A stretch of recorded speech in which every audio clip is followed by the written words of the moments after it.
Master ఈకే వ్రాసిన క్రీడామేడు గ్రంథంలో 12th chapter చదువుకుంటూ ఉన్నాము. శూరసేన మధురలో అక్రూరుని భవనమునకు గల పశ్చిమ ప్రాకారము వెనుకగా మిక్కిలి విశాలమైన పచ్చిక బీడున్నది.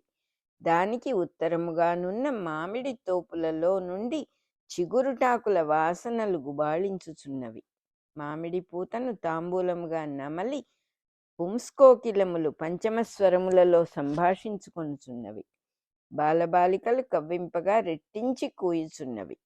తోపుల నడుమనున్న బాట కిరుదెసలా జనసమూహము కిక్కిరిసి ఉన్నది. ఉత్తరపు సింహద్వారము ముందు నిలబడి మదపుటేనుగు ఘింకరించినది. ఏనుగు వీపుపై చప్పరము నుండి కంసరాజేంద్రుడు దిగువకు చూచుచుండెను.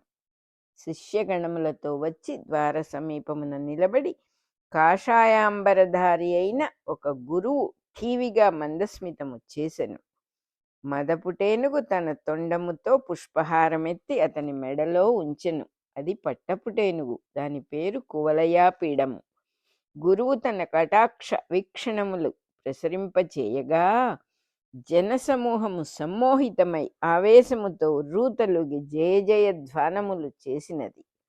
అతడేనుగు తొండమును స్పృశించెను. వినయముతో కువలయాపీడము మునిగాళ్లపై పండుకొని ఆ గురువును తొండముపై ఎక్కించుకొనెను. అతడు తొండము మీదుగా కుంభస్థలము మీదుగా చప్పరమెక్కి కంసునకు వెనుకనున్న పరపుపై ఆసీనుడయ్యెను. ఏనుగు ద్వారప్రవేశము చేయుచుండగా హెచ్చరికలు జయ జయధ్వానములు మిన్నుముట్టెను. అటు ఇటు కిక్కిరిసి నిక్కి చూచుచున్న జనులు చల్లిన పువ్వుల బాటలో నడిచివచ్చి ఏనుగు కంసరాజేంద్రుని ఆవాస ప్రాంగణమున మోకరిల్లి పరుండెను.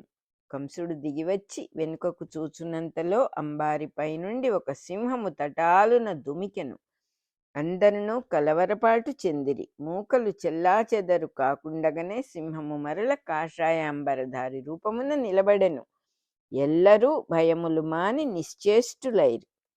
కంసుడు, మా సోదరులు కేసి మహావిద్యలను సాధించి జగద్గురువులై శిష్యగణముతో ఆసేతు సీతాచలము యాత్ర చేయుచున్నారు. నేడు మన నగరమున పాదము పెట్టుట మహాభాగ్యము. 7 దినములు మన మధురలో ఉందురు. సాయం సమయములలో భక్తులు దర్శనము చేసి పాదధూళి స్వీకరింపవచ్చును. బాధలలో ఉన్నవారు ఆశీస్సులను పొందవచ్చును. సందేహములున్నవారు అడిగి తెలుసుకొనవచ్చును. వారు కామరూపధారి అయి ఎట్టివారికైనా అభీష్ట సిద్ధి కలిగింతురు. జన సమ్మర్దమున గుసగుసలు బయలుదేరెను. ఈ కేసి ఎంతలో ఎంతవాడైనాడు. వెనుతిరిగి చూచున్నంతలో స్వాముల వారైనాడు. తెలియక కొందరు బ్రహ్మచారి అని చెప్పుకొనుచున్నారు. మనమిది వరకెరుగమా? ఇతడు కొంతకాలము వేశ్యలను ఉద్ధారణము చేసెను గదా. కొంతకాలము సుబల యువరాజు శకునిచే కారాబద్ధుడయ్యను. ఏమో చెప్పలేము. కారాగృహమున ఘోర తపస్సు చేసి ఈ సిద్ధులు సాధించి ఉండవచ్చును గదా. కావచ్చును. కానీ ప్రభుత్వోద్యోగిగా పనిచేసినప్పుడు వీడు తిన్న లంచములు ఎక్కడికి పోవును? కర్షకులను పెట్టిన హింసలు సామాన్యములా? గోవులను గోధుమ సంచులను కొల్లగొట్టి అమ్మెను గదా. కొంతకాలము పాలమ్ముకొని బ్రతికెను. ఇతడు దిగంబరుడై హిమాలయములలో తపస్సు చేసెనట. ఎన్ని చేసినను గురువు లేనిదే సిద్ధులు రావు. ఎవరో నేపాళ బ్రాహ్మణు ఆశ్రయించి సిద్ధులు పొందెనట. ఇతడు ప్రస్తుతము యవనుల ప్రతినిధి అని కొందరు చెప్పుకొనుచున్నారు. కాషాయములు ధరించి ప్రజలను మోసగించి వేద విరుద్ధమైన ధర్మమును బోధించుచున్నాడట. గురువులపై నమ్మకము పోవుటకు దేశము మ్లేచ్ఛాక్రాంతమగుటకు ఇట్టివారే కారణము. ఇట్లు పరిపరి విధములుగా సంభాషించుకొనిరి. ఇట్టివారిలో వామాచారం ఉండవచ్చును. వీరి ఉపాసనలలో చెప్పకూడని పద్ధతులు ఉండవచ్చును. మన నగరములోని స్త్రీలు వీని దర్శనమునకు పోకుండా ఇండ్లలో కట్టుదిట్టము చేయవలెను అని ఒకడనెను. యవనుల యోగాభ్యాస మార్గములలో రాత్రులందు స్త్రీ పురుషులు నగ్నముగా విహరించుచు పలు విధములైన ఆసనములలో సాధన చేయుదురట.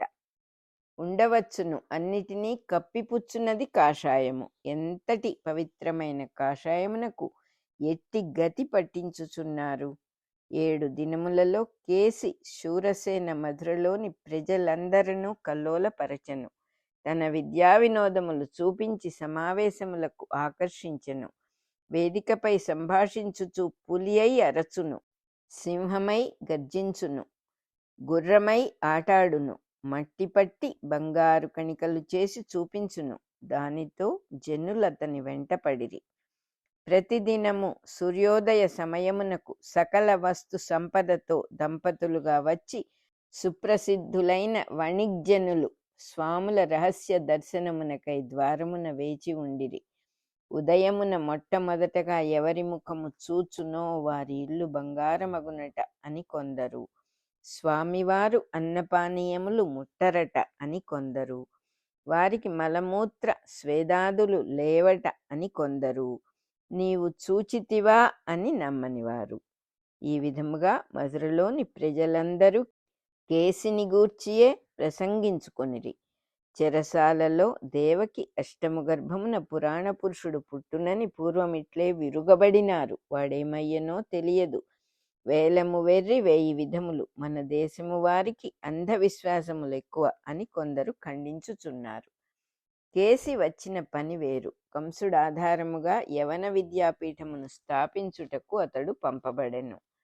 దేవకి అష్టమ గర్భము గూర్చి నానాటికి ప్రాణభీతి ఎక్కువగుచున్న కంసుడు అతనిని ఆహ్వానించిన పని వేరు. అంతటి తాంత్రికుడు తనకున్నచో దేవకి కొడుకును కనిపెట్టి మట్టు పెట్టవచ్చును. వ్రజగోకులమున తన కరిష్టకారకుడు పెరుగుచున్నాడని కంసుడు గ్రహించెను. గ్రహించి దేవకీ వసుదేవులను భయపెట్టెను. ప్రయోజనమేమియూ సిద్ధింపలేదు.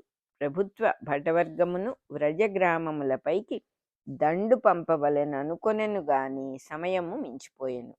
వ్రజమందలి తిరుగుబాటు విజయవంతము కాగా ప్రభుత్వోద్యోగులను చావగొట్టుచున్నారు.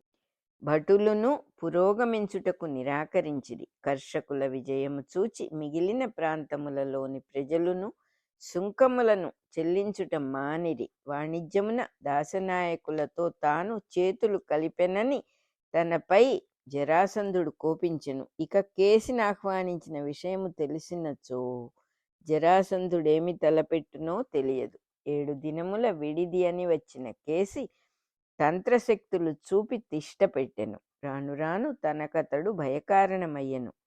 వానితో మంచిగా ఉండుట తప్పనిసరి అయ్యను. తన్ను ప్రభుత్వ విద్యాపీఠమునకు అమాత్యునిగా స్వీకరింపుమని కేసి బలాత్కరించుచున్నాడు. అంగీకరించినచో పరిణామములు దురూహ్యములు. ఏమి చేయుటకును తోచక రహస్యముగా అక్రూరునితో సంప్రదించెను. అక్రూరుడు కేసిని కూడా పిలిపించి సంభాషించెను. అక్రూరుడు, వారు సర్వవిద్యా సంపన్నులు, అధర్వణ కుశలురు. అట్టివారు పదవులలో ఉండుట వారికి గౌరవము కాదు. స్వతంత్రులుగా వ్యవహరించుట శ్రేయోదాయకము. కాషాయాంబరధారులకు పదవులేలా అని ప్రజలు సందేహింపను వచ్చును. అప్పుడు అనుకున్న పనులు సానుకూల పడవు. కనుక ఇచ్చటనే నగర బహిప్రదేశమున వీరొక ఆశ్రమము స్థాపించుకొని శిష్యుల సంఖ్యను వృద్ధి చేయుట మంచిది. రాజ్య పరిపాలనమును గూర్చి సర్వజ్ఞులైన వారెరుగని అంశమొకటి కలదు.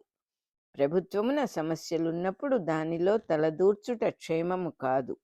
ఇట్టివారు ప్రభువులను శాసించు స్థానమున ఉండుట మంచిది గాని ప్రభుత్వోద్యోగులుగా తమ్ము అవమానపరుచుకొనరాదు. కేసి నిరుత్తరుడై చేయునది లేక సమ్మతించెను. తన శక్తులను ఉపయోగించి సమయము చూచి అక్రూరుని తుదముట్టింపవలెనని నిశ్చయించుకొనెను. అక్రూరుడు నారాయణాంశ సంభవుడని చాలా మందికి నమ్మకము. సాధు సజ్జనులు దైవబలము కలవారనియు వారిపై నిష్కారణముగా తంత్రశక్తులను ప్రయోగించినచో తాంత్రికులకు విపత్తు కలుగుననియు తన గురువైన లోకాయతుడు ఒక నియమము పెట్టెను.